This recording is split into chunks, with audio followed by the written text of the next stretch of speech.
Being a Data Life fan can really suck sometimes. Why?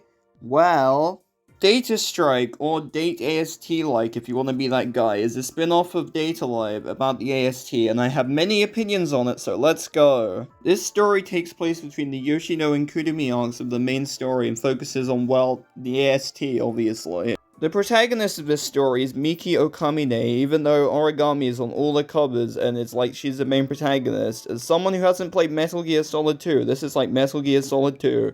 In a quick summary of the plot of this series, 3 wizards from the SSS, which is basically the British version of the AST, have all gone rogue and are trying to steal these powerful realizers named Ashcrafts, which turns out are created from Artemisia's memories, leaving her with no brain and on life support. The AST has been ordered by DEM to stop these wizards and reclaim the Ashcrafts. However, Miki is given a moral dilemma of whether or not she should fight for what's right or betray the AST. What will she choose?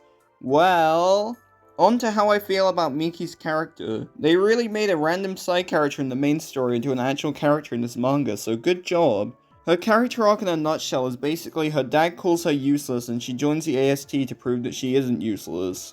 She starts super weak but then becomes strong when she gets a super powerful weapon which no one else can activate and then proves to her father that she isn't useless.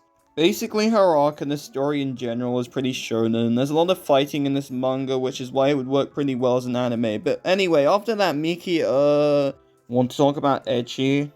Yeah, so for some reason, even though most of this manga is AST fight scenes, for some reason this manga randomly becomes borderline lesbian hentai at times. For example, Miki is definitely not straight. She literally has a dream where Origami tries to fuck her.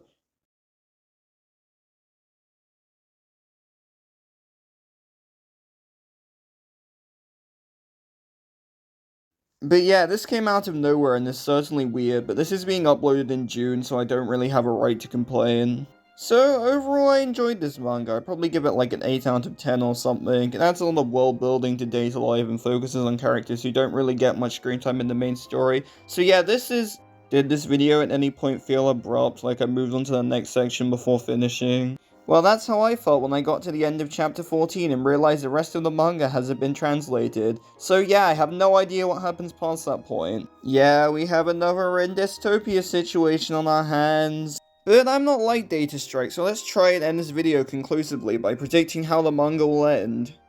Basically, the 3 wizards will get all the Ashcrafts and Artemisia will come back and Origami will meet her at some point because she knows her in the main story. Artemisia and her friends will live happily ever after until she somehow gets kidnapped by DEM again and gets brainwashed into serving Westcott. And Miki goes back to being a side character, I guess. You know, Artemisia is actually pretty cute and wholesome.